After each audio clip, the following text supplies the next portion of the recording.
Welcome to the Shine Within podcast. I have a very special guest today, Casey Weiss. She is a holistic nutritionist who helps women escape the dieting cycle to achieve health goals without stress. Overcoming her own eating challenges, she now uses nutrition and mindset to guide women towards feeling and looking their best, specializing in addressing the root causes affecting blood sugar, hormones, and digestion. Casey empowers her clients to eat mindfully, embracing balance and freedom in their relationship with food. Now, don't we all want that like freedom mentality? Don't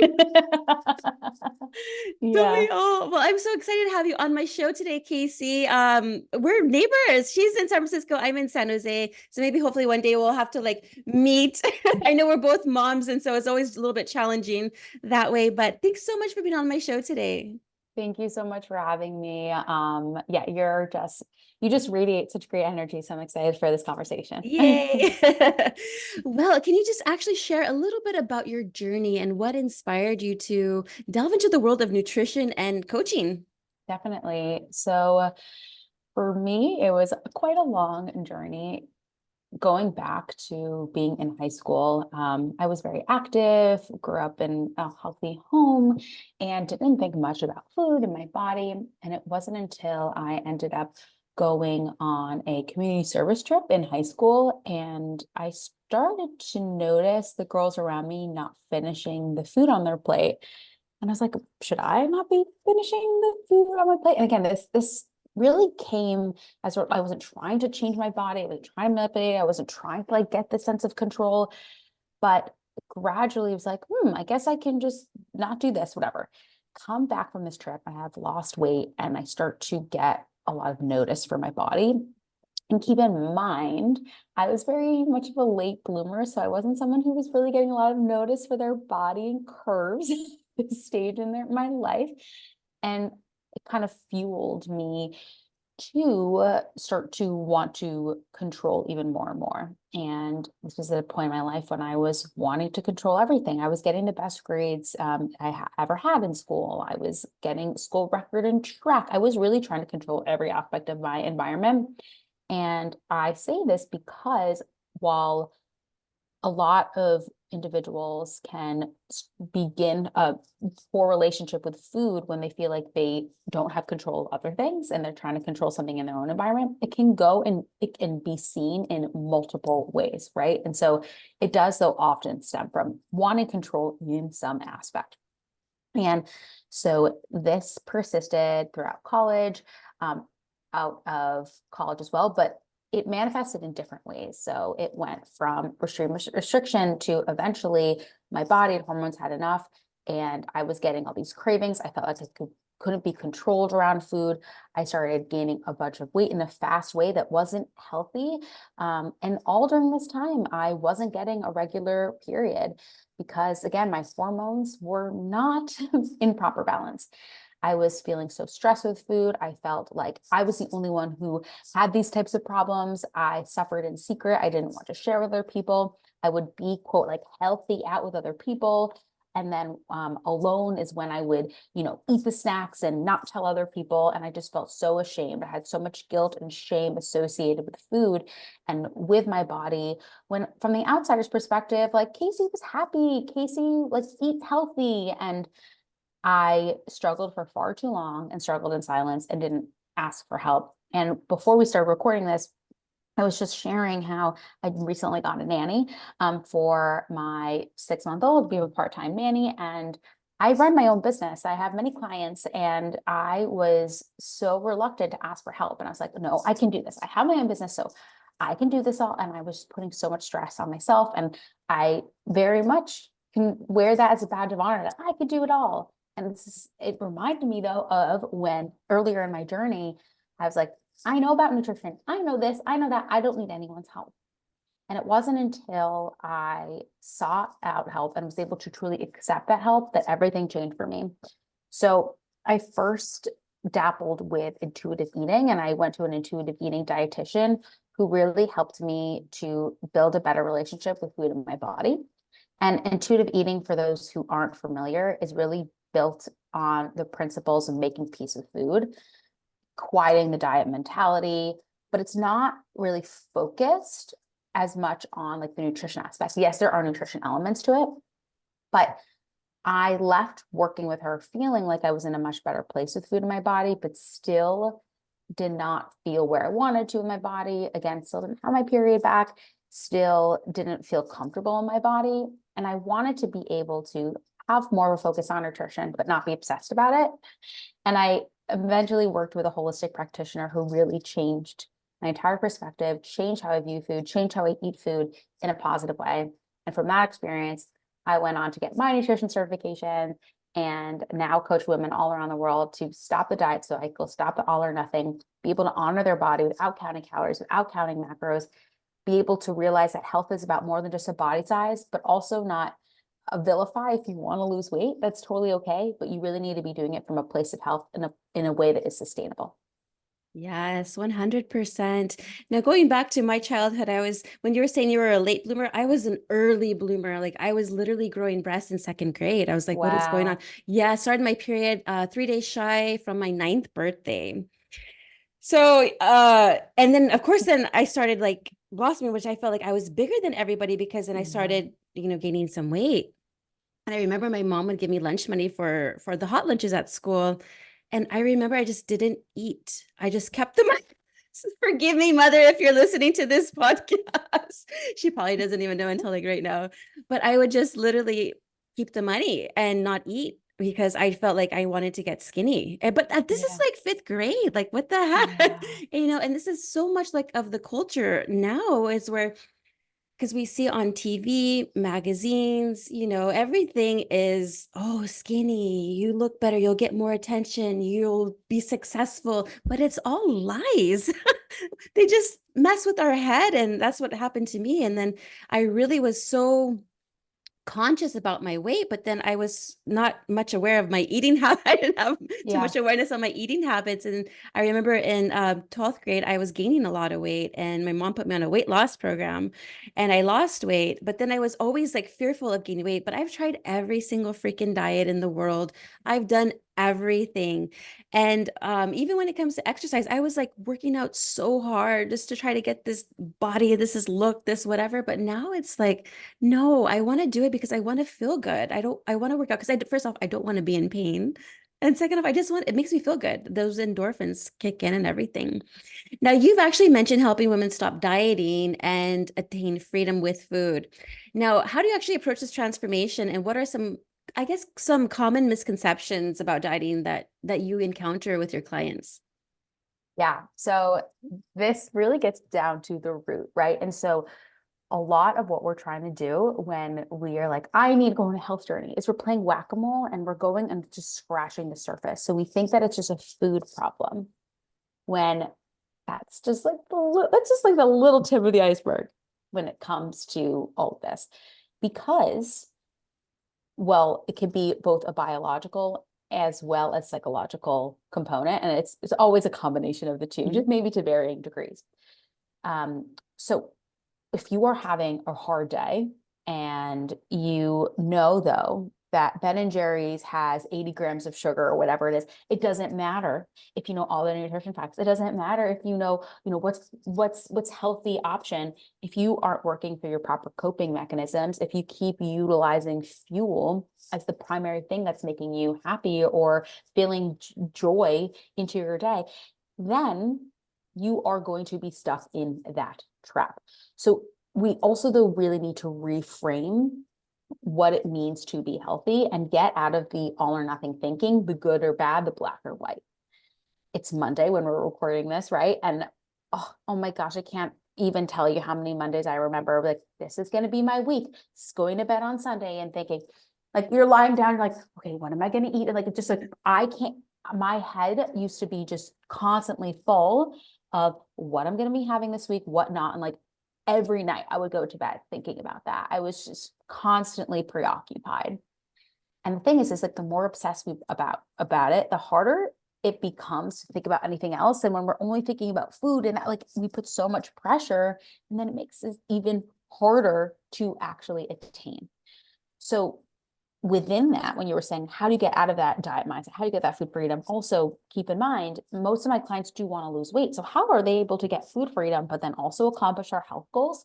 And again, as I said before, health does not equal weight loss, but like even in my case scenario, I had gained weight in an unhealthy way. Losing weight and shedding the excess weight was a part of my health journey.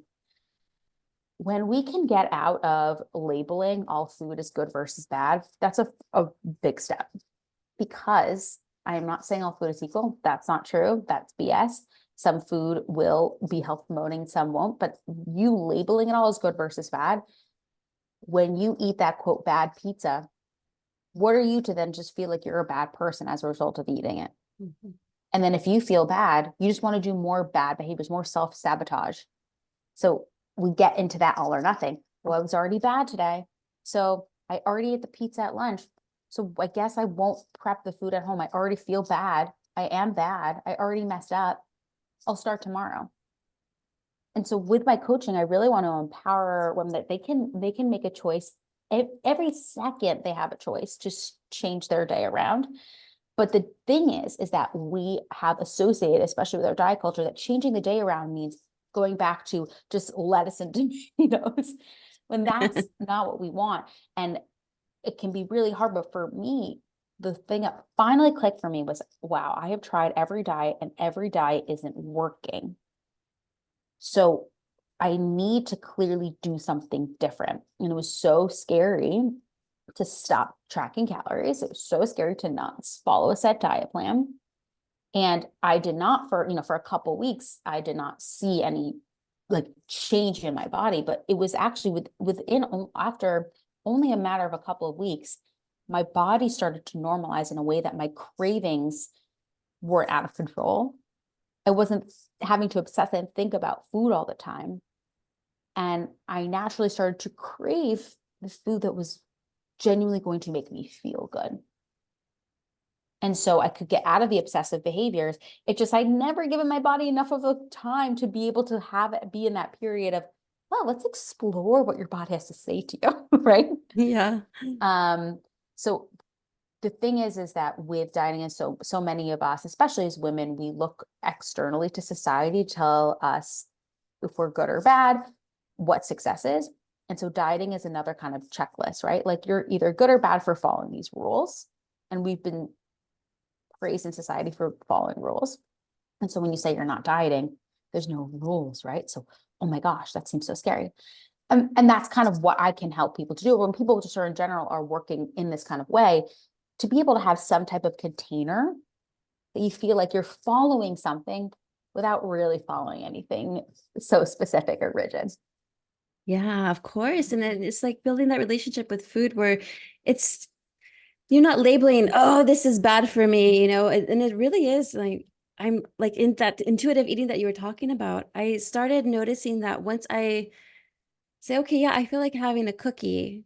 And so I would just grab just the one and not eat the whole box of cookies Yeah, as I but in the used to. past, yeah, because in the past you said I couldn't have it, Yeah. and then all you want is freaking cookies, and you just thinking about them, You're like, okay, I either can't have them in my house, and then you do, you're like, oh no, no, I can let this happen. I can do it. I'm fine. And you let them in your house, but you keep thinking, even though you've let them in your house, like I shouldn't have them, I shouldn't have them, and then you have one, and then you go back to the pantry, like, I'll just have one more. And then all of a sudden, by the end of the day, the whole box is gone. And you're so mad at yourself, and you make it out to be that you're a bad person, that you can't be trusted with food, that you have no willpower. You better make up for it tomorrow with exercise or low calorie eating or whatever it is.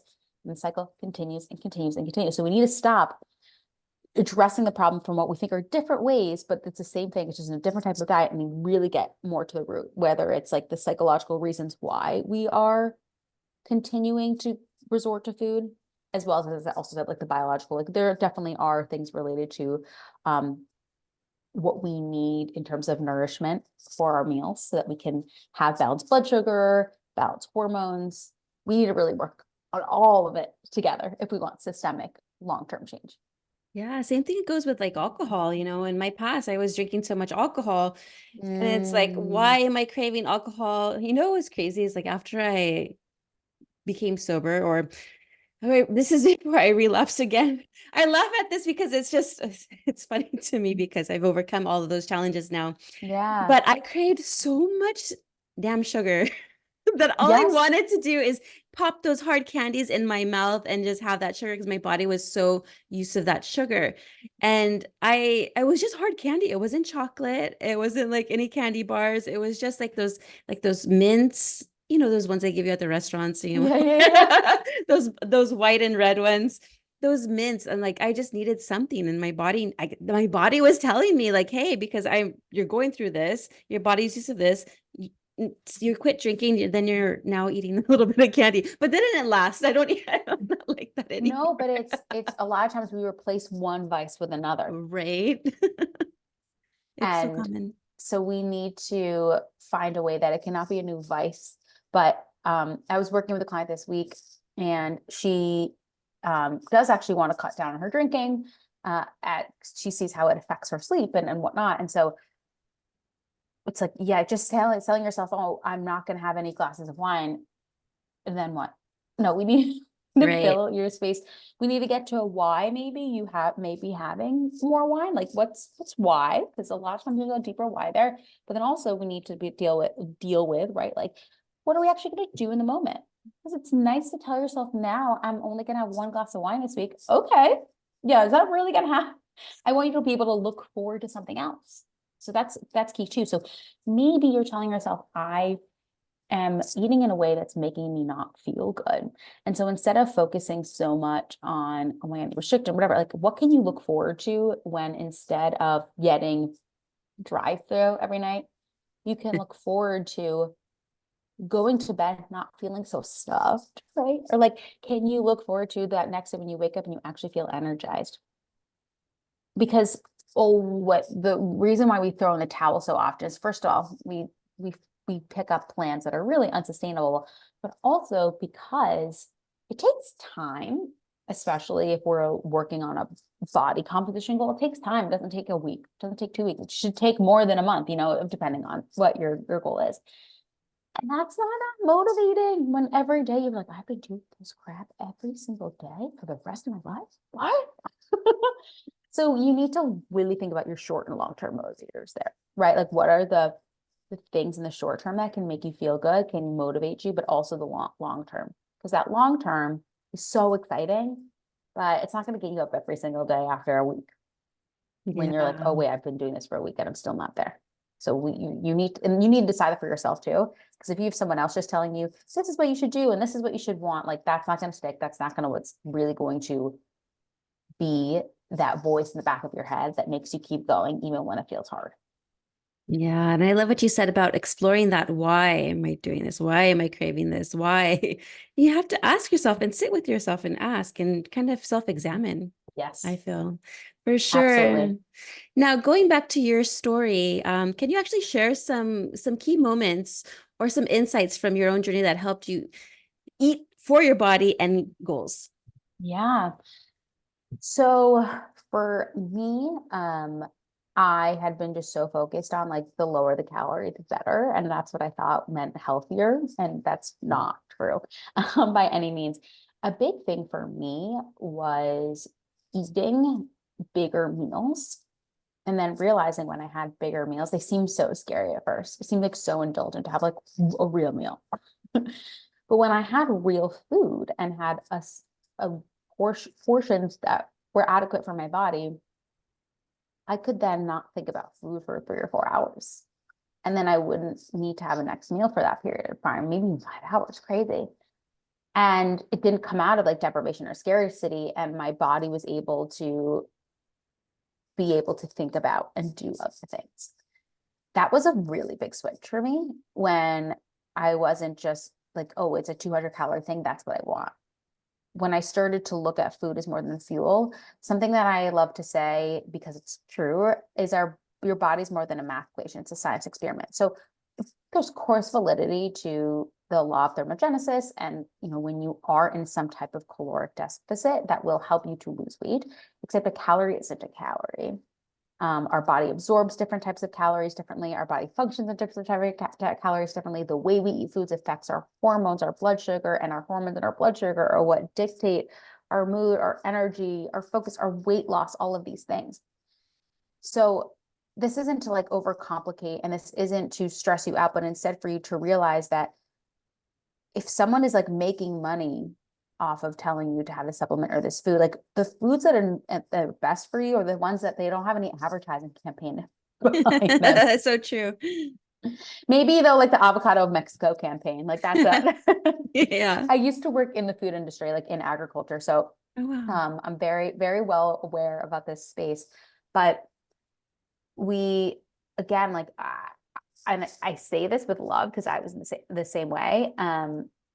Constantly looking like, oh, is it ketones or is it carb cycling or is it this? And it's like, I get these questions often, and I just empathize with these people because they're like in my inbox on Instagram, and I love getting questions and I love helping out, like regardless of we are a client or not. But it's like, I think you need to, instead of worrying about getting this supplement or whether or not you should be having 50 grams of carbs one day and 100 grams the other, I think you just need to focus on like your baseline nutrition. We're focused on like these like 1% things because we think that's going to move the needle. And it's really like 80 to 90% is just like getting quality sleep, focusing on whole foods, eating blood sugar balancing meals, moving our body, doesn't have to be anything intense, working on our stress. Those 5 things are, and I'm not saying those are easy, but focusing on like the intermittent fasting or, oh my God, how many hours in between for the migrating motor complex? Like, no, like calm down. Let's focus on getting all your meals getting a good source of protein. And just because everyone's obsessed with protein now, and protein is good, doesn't mean that you need to buy protein bars and this or that. No, let's try to focus on whole foods proteins. Again, if you want a protein bar sometimes, or cool, but like you don't need to buy anything crazy. Let's get a good source of protein. Let's get some veggies in there for some fiber. Let's get some starchy carbohydrates to make you feel good. Let's flavor it up so that you like the taste of it. That's what you need. Have that. Yes. For your meals, and your snacks have it too. And find a routine to get it so that you can go to sleep and get those 7 to 9 hours of sleep. Find a way that you can get 100%. moving in daily, right? Like it's sometimes it almost feels easier to be like, oh no, do all the research and constantly scanning on Instagram for whatever like supplement and this next diet hack. Like you really don't need the hack. You kind of just need to focus on the unsexy basics. Yeah, just keep it simple. I was actually just talking to somebody on another podcast recently. Just keep things simple. It doesn't have to be so complex, because then we get in our head too Yeah. much, and then we get off why we actually want to start eating healthier for our bodies, to as nourishment and you said fuel as well, and just to feel good overall. Like this morning I had, well, look, I actually have it here too, with turmeric. I don't know if I you can love see it. it. Yeah, And yeah. I sprinkled it on my sweet potato, and I steamed it today, and I'm full, like literally. That was my breakfast. And I'll do some almond milk, and it feels, and it tastes good because it's sweet. And okay, I do like Yeah. sweet things. I know I told you that I was eating a lot of candy. I lessen on the candy, but I love sweets still. Yeah. So like I was at my mom's house just yesterday, and she has a container of figs. I'm like, perfect, not figs, I'm sorry, dates. I'm like, Yum. perfect. So I had dates and some almonds, and I had like a sweet and like crunchy, like it was just so good. I was like, it's making Yeah. my mouth salivate now. I'm just thinking about it. Yeah. Actually, I love that you bring that up because this is something when we're talking about with cravings, there can definitely be an emotional root. So sometimes if you're craving a lot of sweetness, like where can you get sweetness in other areas of your life? I like to say, but also when we're craving something, thinking like, what is the flavor and then what is the texture that we're looking for? Because sometimes we just really want something crunchy. So maybe you actually don't need to have an entire bag of family size bag of chips. Maybe actually, I just try having crunchy vegetables. Mhm. And some people are like, oh my gosh, I can't believe this nutritionist is saying vegetables, but try it. Okay, we're not saying you're a failure if that doesn't work for you, but why not try? Maybe try, maybe this is, instead of being, it's not deprivation, it's an opportunity to try different types of dip. Try different types of vegetables. If it's like, you sweetness you're craving, right? Like how do you get sweetness in your life, right? But then also sweetness, like as you said, a natural sweetness, like the dates. And I love how you did it with the almonds, because that's a big thing. It's not that we can't have sugar. It's that we want to balance it out for blood sugar balance. So when you have sugar, having it with a protein, fat, or fiber source, a combination of all that would be great. So actually dates have a little bit of fiber already in them, but then almonds have fat and protein. So you have protein, fat, and fiber in like a little bucket there. I actually love putting nut butter in dates and then and putting in the freezer. And then sometimes I'll even like drizzle chocolate on top. I like to do the drizzle versus the dip. It's just like sometimes the dip is for like a real dessert. The drizzle is for more of a snack. I love that idea. I'm going to steal Um, that from you. yeah, and I mean, I'm a dark chocolate fan. You can then on top like sprinkle coconut shreds. I mean, like get fancy with it. It's so good. And I said, keep it in the freezer, especially it's gonna get hot by you. You in particular, it's even Yeah. warmer. I'm in Berkeley, so it's warmer than when I used to live in San Francisco, but San Jose is even nicer and warmer. Yeah. But yeah, so the thing though is like when I suggest that, like I saw your face, like you're genuinely excited, like, that sounds fun. But like if you here when we were constantly they were looking for the quote swap and we're not satisfied by the swap, that's when we run into like bad territory. And I'm using bad like purposely, right? Because say you really love Snickers and I tell you, oh my God, you can make a date Snickers, kind of doing what we just talked about like that, but you can put peanut butter, whatever. And that fulfills your sweet tooth. That's great. But say you're like, dates are nasty.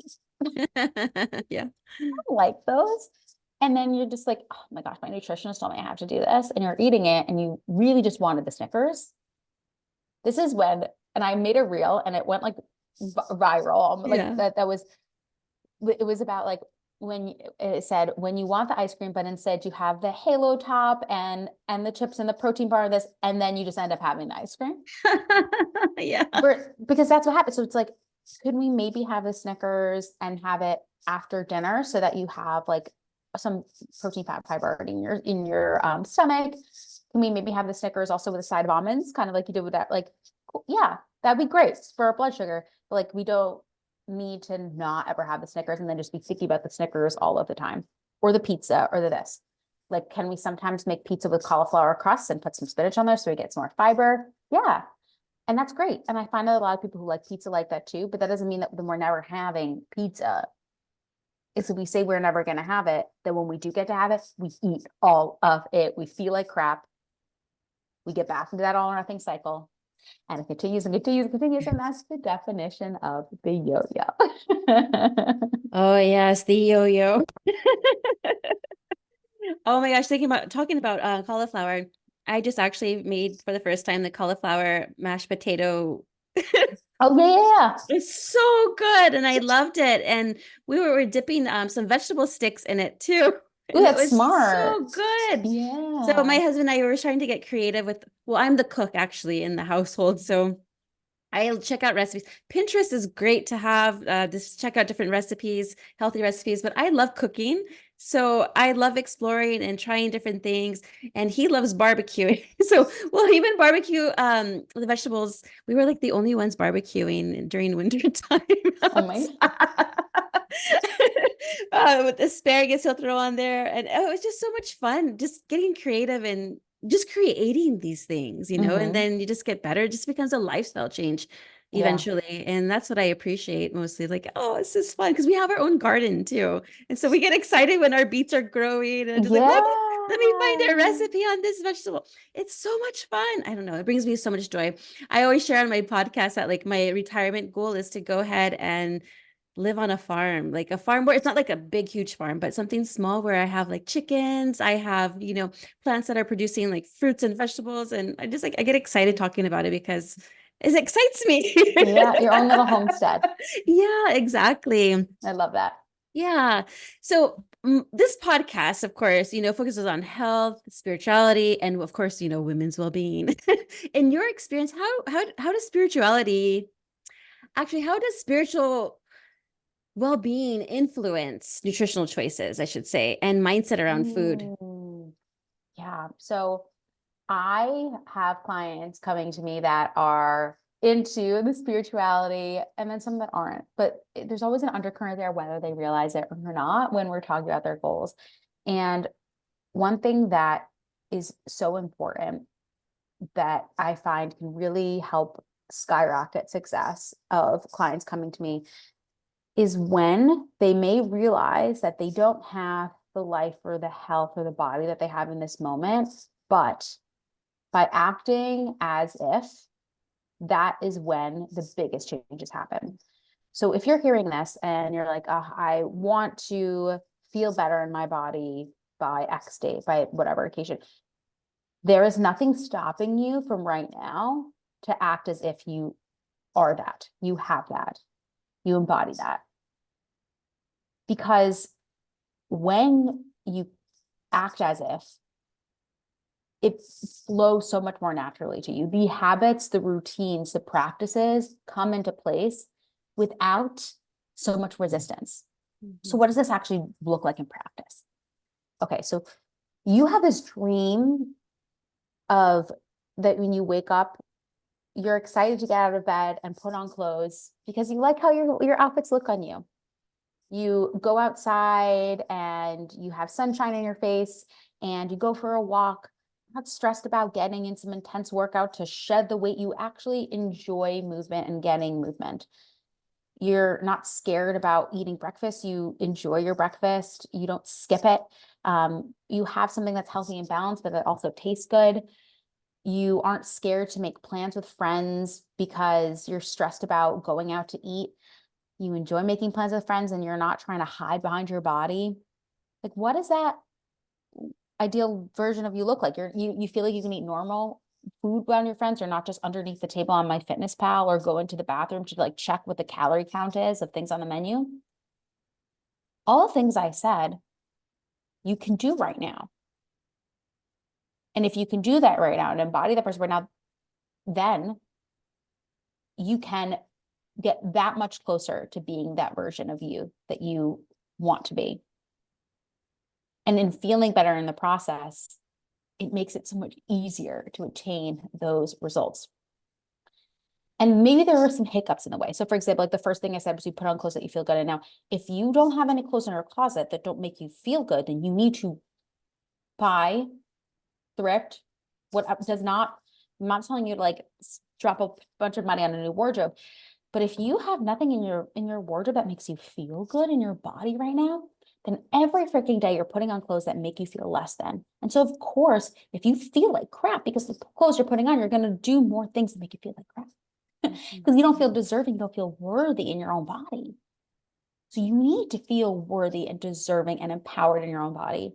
So getting a couple of outfits, getting, if every time you put on your workout clothes, they feel so tight and restrictive. And so when you work out, you just feel icky.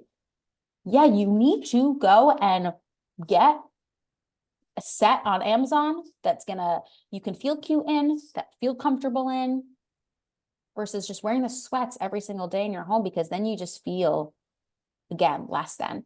So from hearing this, I want those listening to journal about what that ideal version of themselves looks like. And this is an exercise I call scripting. I didn't create this, but this is really powerful to do at night. At night, I want you to write as if you're waking up tomorrow and you wake up and you're magically that version of yourself. And when I say that, I know what you mean, that version. Now I want you to go through every moment of your day. And what do you do? What do you say to yourself? How do you talk to yourself? What do you eat? Who do you talk to? What does your life look like? And the thing is that your weight isn't going to be really a part of any of that. It's how you feel. And we can change how you feel now. Yeah.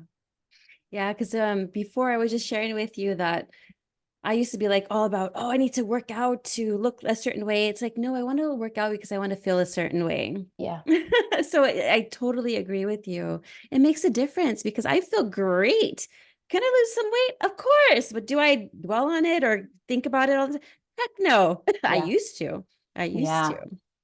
But now I just take those little baby steps, in eating healthier, like I was mentioning to you before, just cooking differently, finding different recipes, getting creative, being more active outdoors, getting that sunshine actually makes me happy too.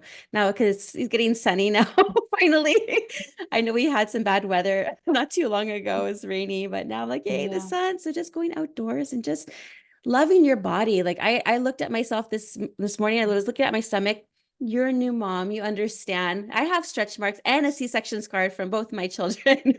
But I'm like, you know what? I love my body because this is Hmm. like I'm a mother. And it's just a reminder Hmm. about how I nurture my children and how they were Yes. inside me.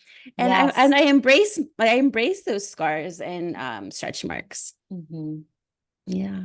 And because you know that your worth is about more than that. Like, Mhm. actually, those scars are a reminder of how you were able to bring some of your greatest joys into this world. Absolutely. But it's how you frame it. And I find this with clients. I have clients that have a wide variety of personal health issues, circumstances, and it's really crazy because it's not what you're going through, it's what you think about what you're going through. Mhm.